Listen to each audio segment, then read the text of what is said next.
Howdy YouTubers, Jason Lawrence here, and today is Sunday the 28th of September, approximately 9:15 in the morning.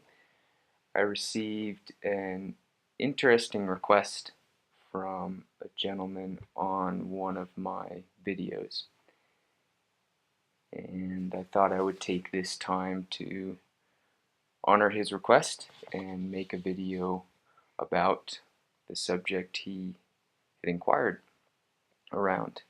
So specifically, he made a video comment on this particular one here, where I get into the guts of our vacuum pump and power steering pump on our truck. So the symbolism in kind of looking under the hood of our vehicle and what makes it go. Mr. Raymond Samso, Signor Raymond Samso, made a request for other videos, and I don't make other videos on this particular topic or subject, so here is the first, Mr. Samso.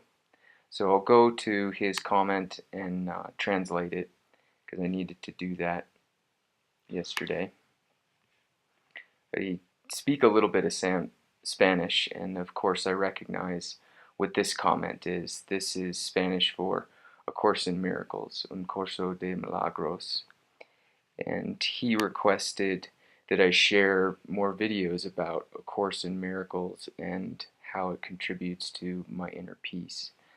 And initially this came up as spam, so I investigated a little bit. He left a link here that I'll go to briefly that shows an example of a number of videos that he's done, a couple minutes in length, referring to his particular experience in A Course in Miracles. More specifically, though, he's an author and also a coach, I suspect in Spain, it seems to me, and he's quite established with an online presence. I believe there's a link to his particular website in some of this material here. But those that are interested in the work of Raymond Samso are welcome to investigate further. I suspect that he came about my video series, and he came to make a comment on this particular one because it has the most views. That's only speculation, and Senor Samso would have to either confirm or deny that. But I commented to him, thanks for the request. The thought system in A Course in Miracles contributes quite significantly to my inner peace. Further to that point, I was ordained as a ministerial counselor through Pathways of Light some years ago. Further went on to say to him, please enjoy this video I did with Kenneth Bach. So if you go to this link specifically, I did an over an hour interview with Ken Bach. He edited it down to 52 minutes here on the subject of having been a former military pilot and the theme of attack and A Course in Miracles. And I spoke to him in significant detail regarding my experience, and he linked to a couple of documents that I've written. One, Navigating A Course in Miracles, that you can find here on Scribd. Specifically, all that link is active on his page, so I won't go any further there. But then also the connection to another document that I've since removed. And if folks watching this are interested in seeing that, it refers to a life story and something of a spiritual emergence and crisis of conscience that I experienced while being in the military. Again, I've since taken that down, but for folks that are interested, I'd be willing to share that. So back to navigating. navigating also comes in concert with another document that I posted, and I'll briefly review here, A World Unseen, which is a process of connecting with an inner guide and sharing the some of the tumult. So I also include in both these documents an email address. I love to hear from people and have on a number of occasions, particularly as a result of the video that Ken Bach put up. But back to the subject of Mr. Samso and video about A Course in Miracles and my inner peace. So this is for you, sir. I like to start, as I do with most any spiritual exploration like this, by emphasizing the need to be truly helpful. And this is a prayer that comes from A Course in Miracles. Those that are familiar with it, the text itself will certainly be aware of this. It occurs about page 28, and it reads as this: I'm here only to be truly helpful. I'm here to represent Him who sent me. I do not have to worry about what to say or what to do, because He who sent me will direct me. I'm content to be wherever He wishes, knowing He goes there with me. I will be healed as I let Him teach me to heal. And I use this prayer as something of a focus and a centering opportunity to align with what is the essential message that I wish to convey. So let's get right to inner peace. And we'll look first at what A Course has to say about inner peace. And it emphasizes simply that health is inner peace. And there aren't too many other references to inner peace in the full text of A Course in Miracles. But what I find interesting is that this is not the only reference. In fact, in the Ur-text, which my understanding is the Ur-text was the original, when Helen scribed the original course, she shared a version with Hewlin Casey, and this version doesn't have many of the edits that Dr. Wapnick came along and made with the help of some other of those folks in the inner circle of A Course in Miracles at its inception. But that same quote in the Ur-text states mental health is inner peace. And this piece particularly spoke to me because much of what I experienced as a spiritual emergence in the military was identified as mental illness. And it's only through my experience in A Course in Miracles that I've gained a great sense of peace, an enduring, lasting peace around that particular experience, but then also other rather significant experiences that have occurred in my life. So that's what the focus of this conversation is going to be: A Course in Miracles and inner peace.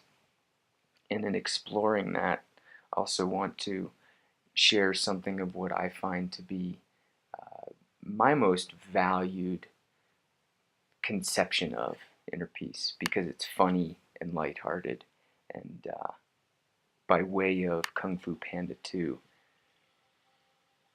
this is my favorite expression.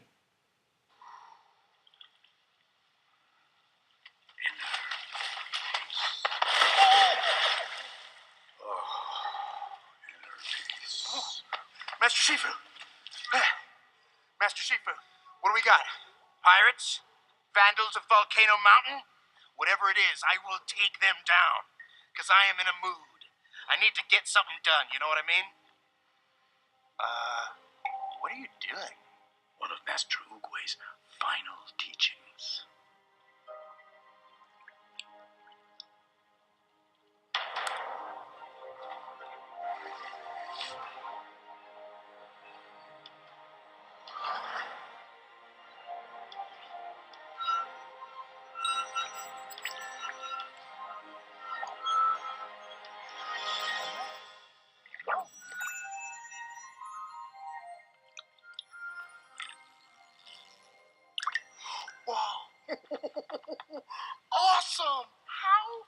did you do that? Inner peace. Inner peace. That's cool. Inner peace of what? It is the next phase of your training. Every master must find his path to inner peace. Some choose to meditate for 50 years in a cave just like this, without the slightest taste of food or water.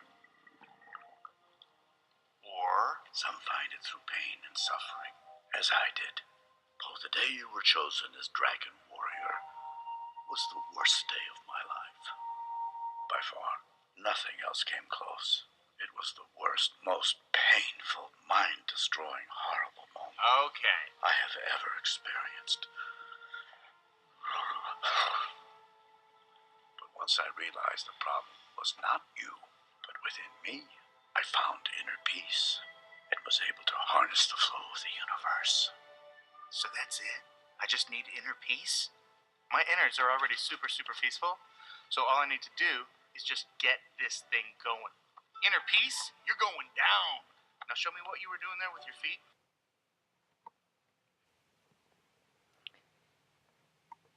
So, given my past in a martial experience, and Kung Fu is a martial art, my past life as an attack pilot, and here's a picture of me with my crew chief standing in front of the jet that I flew when I was a lieutenant.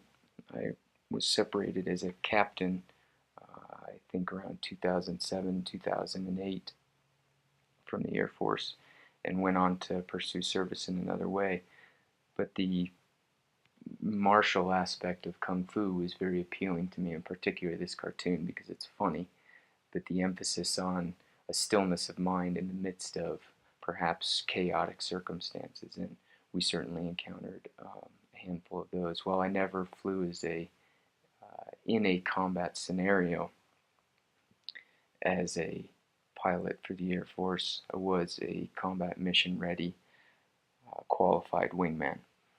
So having made that transition from what was a rather tumultuous stage in my life, I'd say mentally, and referring back to that quote from the Ur-text, that mental health is inner peace, I've come to discover very practically that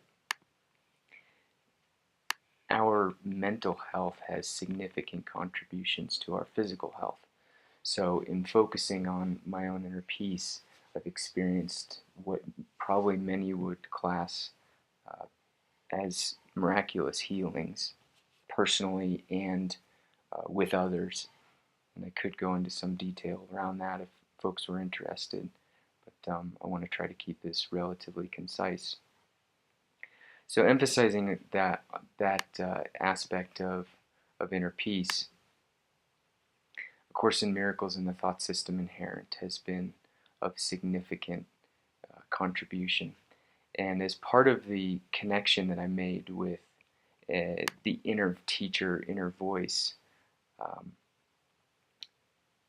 I was guided through a process of inner dictation. I imagine somewhat similar to Helen's, but the response for me was substantially different. So I'm going to look at a section here in A World Unseen, that document again that's available on Scribd, and share, if I can pull it up, essentially what this thought form was sharing with me.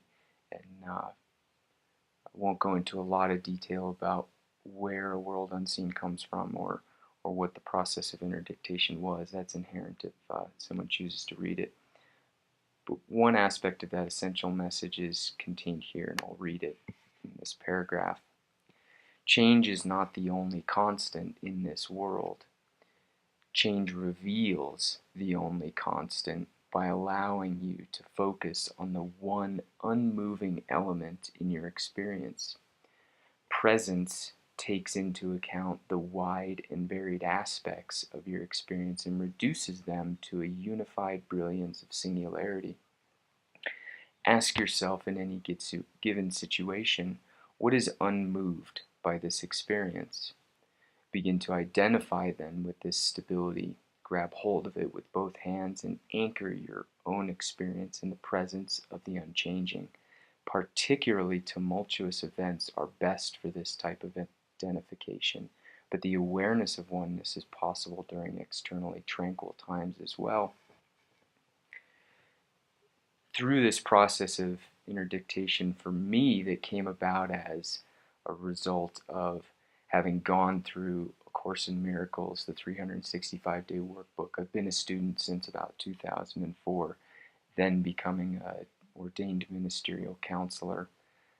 This process was further refining and redefining my own personal relationship with a teacher, a guide, an inner voice that then gives me very specific instructions about how to live my life. And that is the real underpinning, the anchor, again, of my experience of inner peace. As a practical example of that, when I did the interview with Ken Bach, he's posted it here October 2nd, 2013.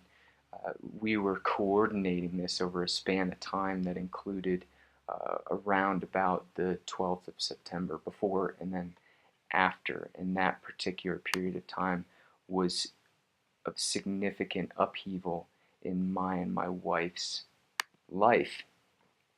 However, through this process of, over the course of about a decade, this process of self-mastery around inner peace, and I'm going to some of these videos because you can see this experience that we had about a year ago when our town was flooded rather substantially. And I wouldn't say that I maintained a space of inner peace throughout the entire process. However, some of the trauma that I've seen some folks come out of that experience with, my wife and I largely were untouched by that. And I would consider that a rather miraculous state of affairs, largely because we focus quite intently on mindful awareness and certainly not allowing the tumultuous external circumstances to drive our internal condition. And that's precisely what I think inner peace is about, is how we're able to manage that internal terrain. And specifically, the Course speaks of the world that we live in being an outward expression of an inward condition. See if I can find that here. So in the Reason and Perception section about page 445, it is witness to your state of mind, the outside picture of an inward condition, and that is specifically the world we see. Again, an outside picture of an inward condition. So as we begin to further refine our experience of inner peace, and I submit best for me by way of this thought process contained in A Course in Miracles, which is extensive in its expression,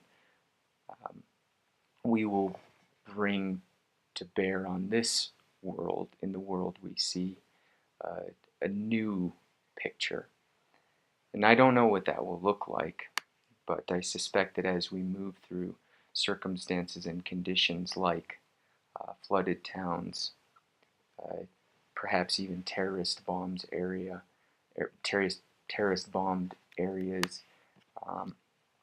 the Course emphasizes too that it looks upon devastation and reminds the mind that it is false. What is, by definition, a miracle? A miracle is a correction in perception. It doesn't create or really change at all. It merely looks on devastation and reminds the mind that what it sees is false. And I've had the direct experience on multiple occasions of devastating personal experiences held within my mind's eye, and having that experience be dissolved in a beatific and tremendously gratifying way into a native nothingness that it is. So, I speak in rather abstract terms about inner peace, and it's delightful to consider a children's cartoon, although my wife and I watch it quite regularly, so embracing that inner child within. A children's cartoon's rendition of inner peace and its implications in a martial scenario, learning and practicing kung fu as Po the panda does. Well, that's funny and entertaining. The true value that this thought process has for people, and I suspect people that someone like Samso may encounter in his coaching practice, or my wife and I often encounter in the work that she and I do together. The true value is in the practical application and being able to apply it in challenging circumstances, but also being able to apply it in mundane circumstances, a conversation with a partner as an example, and being able to connect with that and touch that individually for each person is intensely personal. But to speak specifically to how it manifests for me, I'm going to emphasize just some of the sensations that I get. And this first occurred for me when I was a substitute teacher in a junior high math class. I was describing to the kids a particular scenario where a friend of mine had traveled to Africa and was working at an orphanage where AIDS patients' children were sent for an education, and they were barefoot in a classroom with dirt floors, making their own meals.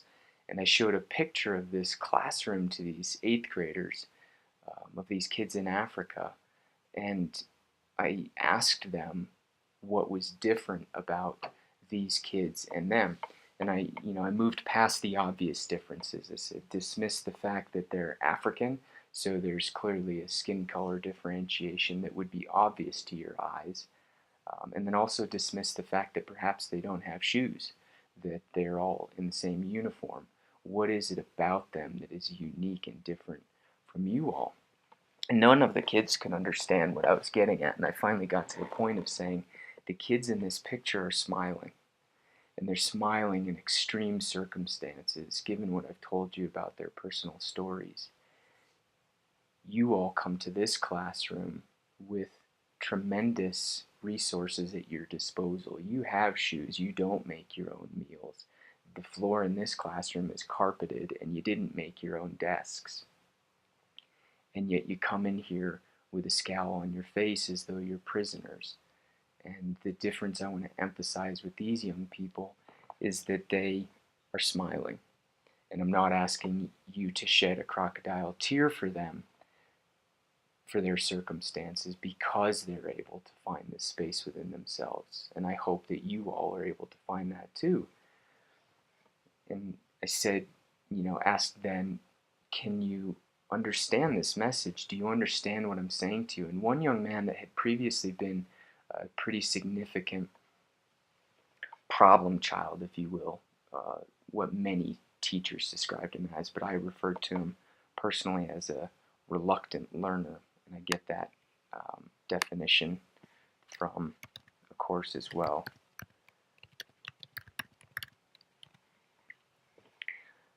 The Holy Spirit is the perfect teacher. He uses only what your mind already understands to teach you that you do not understand. The Holy Spirit can deal with a reluctant learner without going counter to his mind, because part of it is still for God. And it was in this young man's expression, but more importantly, the moment that he and I shared, that showed to me the true power of this unifying experience and the inner peace that results. And he stood up and he said to me, as a young person at that day and time would, "I feel you, man." In that moment that he said, "I feel you, man," there was a palpable surge of energy that moved through my body that I had never experienced before. And in this particular expression here, A World Unseen, I described it as a tingling surge of energy. And in this particular case, where it occurs for me again some years later, here I describe focusing on a divine light, see a onslaught of dark spirits like a raging torrent or river, a clear tension as it arises, allowing none of these entities, if you will, safe sanctuary. Every place in my body where I feel this release, I feel a tingling surge of energy pass through my scalp, my hands, my legs, my feet, my back. And I've come to describe this as the manifestation of inner peace, this tingling sensation.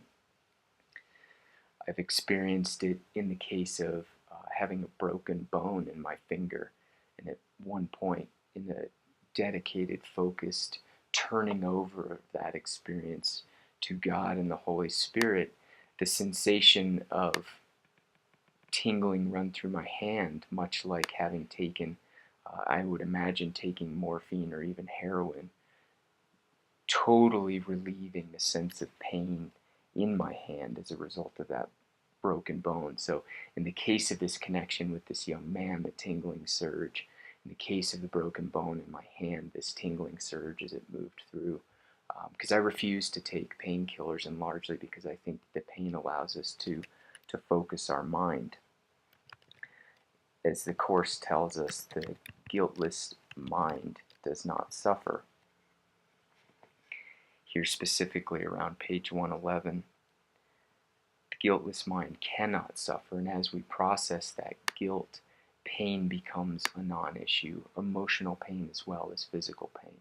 And again, I've experienced that in a very practical sense. So going back, touching the theme of this topic, A Course in Miracles, the thought process, the thought system that it embodies, applying that in my personal life, and the experience of inner peace in the midst of tumultuous circumstances, be it a flood, be it a classroom scenario with a group of young 8th graders learning math, be it a broken bone in my hand. These experiences have made it beyond doubt clear to me that as we take control of our mind, we're able to truly shift our experience. And I want to focus on one more expression that I think is of value to me. I think it's just a lovely way, perhaps, to end this conversation. Make sure I get it right here. Path in Summer, there it is. So I'll close by stating to you one of my favorite verses in A Course that brings a great sense of peace to me, and there are many thousands in here. And then also I'll emphasize too that this is not the only course. A Course itself emphasizes that it is but one of 1,000, and like climbing a mountain, there are many thousand different ways to rise to that level of inner peace or self-mastery or self-actualization in the midst of any circumstances. But one of many of these expressions within this particular path that I'm talking about says the following: when you have learned how to decide with God, all decisions become as easy and as right as breathing. There's no effort, and you will be led as gently as if you were being carried down a quiet path in summer. Only your own volition seems to make deciding hard. The Holy Spirit will not delay in answering your every question what to do. He knows, and He will tell you and then do it for you. You who are tired will find this is more restful than sleep, for you can bring your guilt into sleeping, but not into this. So thank you for watching. I invite you to bring every decision you have to the Holy Spirit for guidance. If you'd like assistance in that process, then please connect with me via the email address accessible on my scribed expressions here. And share with me your personal experience as well in applying specific principles. And I would say in this particular form, specifically with regard to A Course in Miracles, as that's the path that Señor Samso emphasized.